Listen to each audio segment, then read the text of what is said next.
നീ ആരോടും പറയാതെ ഉള്ളിൽ കരയുന്നുണ്ടോ? ഇന്ന് യേശു നിന്നോട് പറയുന്ന ഈ സന്ദേശം നിനക്കാണ്.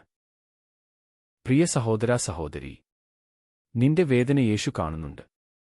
നീ ഒറ്റയ്ക്കല്ല.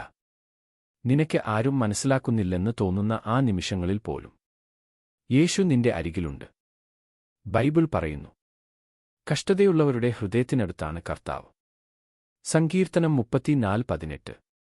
നീ കാത്തിരിക്കുന്ന മറുപടി വൈകുന്നുവെന്ന് തോന്നാം. പക്ഷേ യേശുവിന്റെ സമയം ഒരിക്കലും തെറ്റില്ല. എന്നോട് വരുവിൻ, പ്രയാസവും ഭാരവും ഉള്ളവരെ, ഞാൻ നിങ്ങളെ ആശ്വസിപ്പിക്കും. മത്തായി 11:28. ഇന്ന് യേശു നിന്നോട് പറയുന്നു, ഭയപ്പെടരുത്. ഞാൻ നിന്നോടൊപ്പമുണ്ട്. നിന്റെ കണ്ണീർ ഒന്നും വെറുതെയല്ല. നിന്റെ പ്രാർത്ഥന ഒന്നും മറന്നിട്ടില്ല. നമുക്ക് പ്രാർത്ഥിക്കാം. കർത്താവായ യേശുവേ, ഈ വീഡിയോ കാണുന്ന ഓരോ ഹൃദയത്തെയും നീ സ്പർശിക്കണമേ. വേദനയുള്ളവർക്ക് സമാധാനം നൽകണമേ. കാത്തിരിക്കുന്നവർക്ക് പ്രതീക്ഷ നൽകണമേ.